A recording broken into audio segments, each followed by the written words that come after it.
Hello नमस्कार दोस्तों, स्वागत है आप सभी के बिहार दौरा के स्पेशल सीरीज में। आज जो है हम लोग पढ़ने वाले हैं मध्यकालीन भारतीय इतिहास के 12वां वीडियो होगा। ठीक है, इससे पहले 11 को वीडियो अपलोड कर दिया। अगर आप लोग नहीं देखे तो ज़रूर चैनल पर जा करके देखिएगा। ठीक है, तो चलिए आज की वीडियो स्टार्ट करते हैं। आज का पहला क्वेश्चन है, द्वितीय आंग्ल मराठा युद्ध कब हुआ।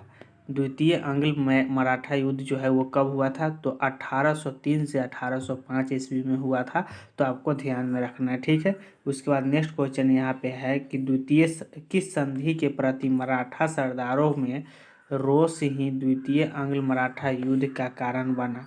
रोष मतलब रोष ही द्वितीय आंग्ल मराठा युद्ध का कारण बना। तो किस युद्ध किस संधि में, तो बेसिन की संधि में बना।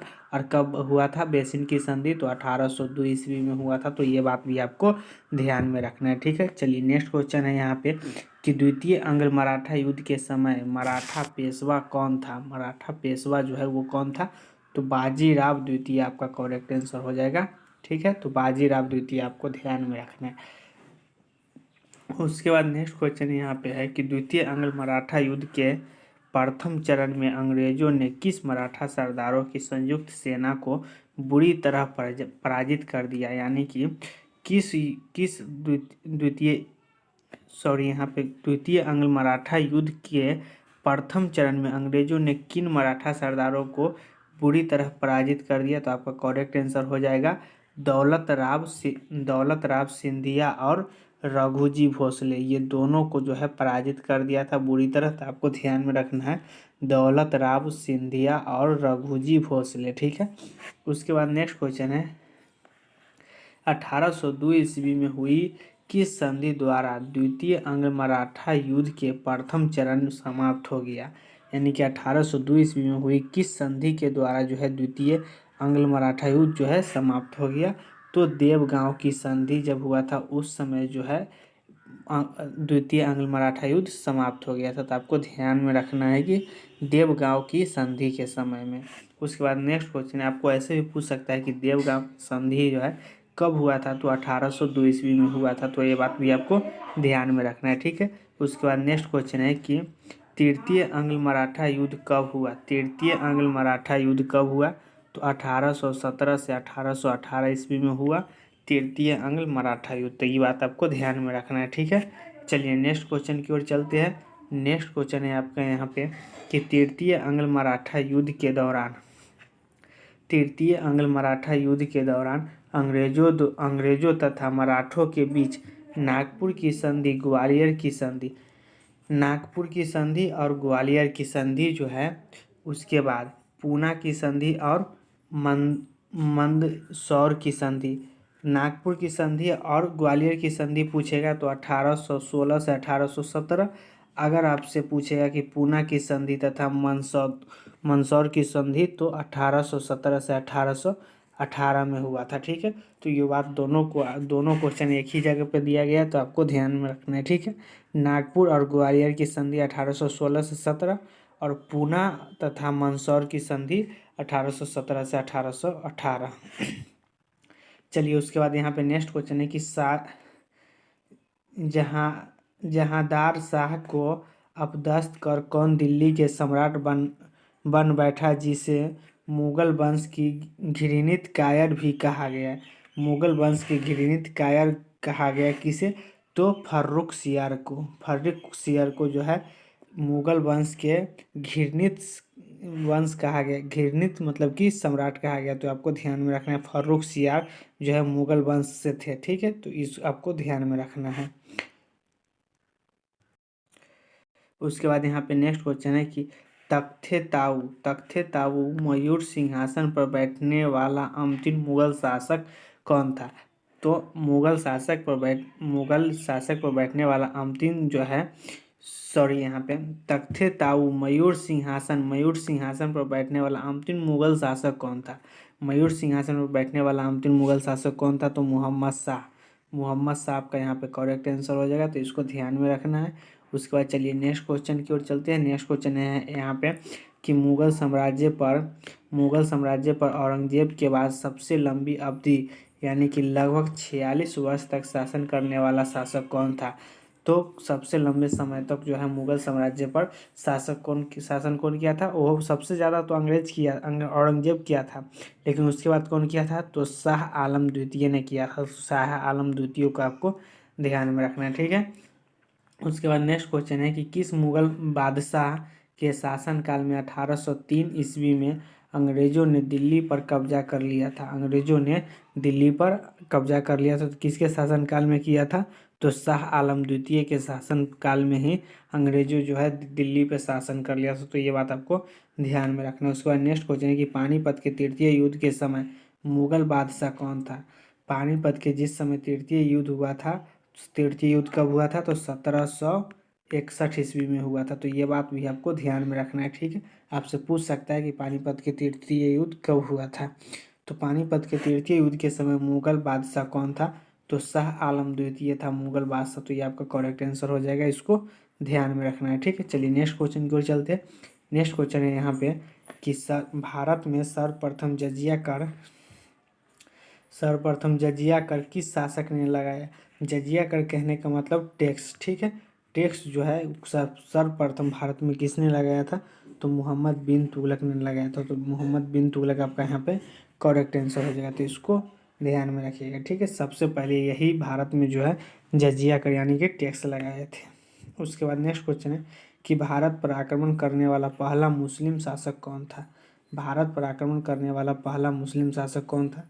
तो मोहम्मद बिन कासिम जो है भारत पर आक्रमण करने वाला प्रथम मुस्लिम शासक था, ठीक है। मोहम्मद बिन कासिम आपको ध्यान में रखना है। उसके बाद नेक्स्ट क्वेश्चन है कि मध्यकालीन भारत की पहली और आखिरी मुस्लिम शासिका कौन थी? मध्यकालीन भारत की पहली और आखिरी महिला मुस्लिम शासिका कौन थी? तो रजिया सुल्तान। तो रजिया सुल्तान जो है मध्यकालीन भारत की पहली और आखिरी मुस्लिम शासिका थी। तो आपको ध्यान में रखना है रजिया सुल्तान। उसके बाद यहाँ पे नेक्स्ट क्वेश्चन है कि का भारत का पहला मकबरा निर्मित करने का श्रेय यहाँ पे भारत का पहला मकबरा निर्मित करने का श्रेय किस सुल्तान को है? तो किस सुल्तान को है? तो इल्तुतमिश आपका करेक्ट आंसर हो जाएगा। भारत का पहला मकबरा जो है निर्माण कराने का श्रेय इल्तुतमिश के ही जाता है, ठीक है। उसके बाद नेक्स्ट क्वेश्चन है कि भारत का प्रथम मुस्लिम सुल्तान कौन था? भारत का प्रथम मुस्लिम सुल्तान कौन था? तो कुतुबुद्दीन ऐबक जो है भारत की प्रथम मुस्लिम सुल्तान था। तो आपको ध्यान में रखना है। उसके बाद नेक्स्ट क्वेश्चन है कि पहला ऐसा भारतीय मुसलमान शासक जिसने जील ए इलाही ईश्वर की परछाई, जील ए इलाही का मतलब ईश्वर की परछाई की उपाधि धारण की, वो कौन थे? तो बलबन आपका यहाँ पे करेक्ट आंसर हो जाएगा, इसको ध्यान में रखिएगा। उसके बाद यहाँ पे नेक्स्ट क्वेश्चन है कि मध्यकालीन भारत के सभी सुल्तानों में सर्वाधिक शिक्षित विद्वान तथा योग्य कौन थे? यानी कि मध्यकालीन भारत के इतिहास के मध्यकालीन भारत के सभी सुल्तानों में जो है सबसे शिक्षित और विद्वान और योग्य जो है वो कौन थे? तो मोहम्मद बिन तुगलक जो है सबसे शिक्षित व्यक्ति थे, ठीक है। तो आपको ध्यान में रखना है मोहम्मद बिन तुगलक। उसके बाद नेक्स्ट क्वेश्चन है कि वास्तुकला की दृष्टि से किस शासक का शासनकाल मध्यकालीन इतिहास का स्वर्ण काल कहा जाता है? तो किसे कहा जाता है? तो शाहजहां को। शाहजहां आपका करेक्ट आंसर हो जाएगा, इसको ध्यान में रखिएगा। उसका नेक्स्ट क्वेश्चन है कि सर्वप्रथम किस इमारत में हिंदू तथा ईरानी वास्तुकला का सुंदर समन्वय देखने को मिलता है? तो कहाँ देखने को मिलता है? तो शेर शाह के मकबरा आपका करेक्ट आंसर हो जाएगा। शेर शाह के मकबरा में देखने को मिलता है, ठीक है। उसके बाद चलिए इस्लाम धर्म में चलते हैं। अब इस्लाम धर्म में है, इस्लाम धर्म के संस्थापक कौन है? सबसे पहला क्वेश्चन, इस्लाम धर्म के संस्थापक कौन है? तो आपका करेक्ट आंसर हो जाएगा इस्लाम धर्म में संस्थापक हजरत मोहम्मद साहब है, ठीक है। हजरत मोहम्मद जो है वो इस्लाम धर्म के संस्थापक हैं। उसके बाद नेक्स्ट क्वेश्चन है कि हजरत मोहम्मद का जन्म कब तथा कहाँ हुआ था? हजरत मोहम्मद का जन्म कब तथा कहाँ हुआ था?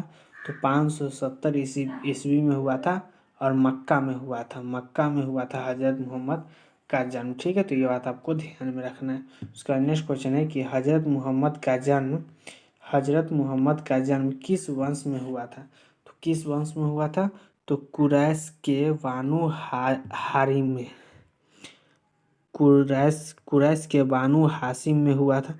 तो आपको ध्यान में रखना है, ये जो वंश है यही वंश में हुआ था। किनको, हजरत मोहम्मद साहब का जन्म हुआ था कुरैश के बानु हाशिम में। उसके बाद नेक्स्ट क्वेश्चन है कि हजरत मोहम्मद के माता व पिता का नाम क्रमशः क्या था। यानी कि हजरत मोहम्मद साहब के पिता का नाम और माता का नाम क्या, तो माता के नाम जो है अमीना था। माता के नाम, पहले माता है तो माता का नाम अमीना और पिता का नाम अब्दुल्ला। हजरत मोहम्मद साहब के माता के नाम अमीना और पिता के नाम अब्दुल्ला। तो आपसे पूछा जाएगा तो ये बात भी आपको ध्यान में रखना है, माता पिता का नाम भी, ठीक है। चलिए नेक्स्ट क्वेश्चन की ओर चलते हैं। थोड़ा सा इसको एडजस्ट कर लेते हैं। चलिए, तो नेक्स्ट क्वेश्चन है यहाँ पे कि हजरत मोहम्मद को ज्ञान की प्राप्ति कब तथा कहाँ हुई। हजरत मोहम्मद को ज्ञान की प्राप्ति कब तथा कहाँ हुई, तो 610 ईसा में हुआ था। और कहाँ हुआ था, तो हीरा गुफा में, जो कि कहाँ है, सऊदी अरब में। तो सऊदी अरब में जो है हीरा गुफा में हुआ था हजरत मोहम्मद साहब का ज्ञान की प्राप्ति, ठीक है। तो ज्ञान की प्राप्ति आपको ध्यान में रखना है। उसका नेक्स्ट क्वेश्चन, किस तिथि को हजरत मोहम्मद ने मक्का से मदीना की उपाधि अपनी मक्का से मदीना की अपनी प्रसिद्ध यात्रा की। इस यात्रा को इस्लाम जगत में किस नाम से जाना जाता है। तो किस तिथि को किया, तो 24 सितंबर को किया था। 24 सितंबर 622 ईस्वी में। और इसको जो है हिजरत के नाम से जाना जाता है, ठीक है। तो आपको ध्यान में रखना है। चलिए नेक्स्ट क्वेश्चन है यहाँ पे कि हजरत मोहम्मद साहब की उक्त यात्रा के शुभारंभ के अवसर पर जिस संबल की शुरुआत हुई उसे क्या कहा जाता है। तो उसे हिजरी संवत कहा जाता है। आपको ध्यान में रखना है, हिजरी संवत, ठीक है। चलिए नेक्स्ट क्वेश्चन है आपका कि हजरत मोहम्मद का विवाह कितनी वर्ष की अवस्था में तथा किसके साथ हुआ था। तो कितनी वर्ष की अवस्था में, तो 25 वर्ष की अवस्था में और खदीजा के साथ हुआ था। खदीजा आपका करेक्ट आंसर हो जाएगा, तो इसको ध्यान में रखना। उसका नेक्स्ट क्वेश्चन है कि मोहम्मद साहब की उक्तियों का संकलन किस ग्रंथ में है जो कि इस्लाम धर्म का दूसरा सबसे पवित्र ग्रंथ माना जाता है। तो किस धर्म में है, किस ग्रंथ में, तो हदीस नामक ग्रंथ में जो है इस्लाम धर्म की बताया गया है।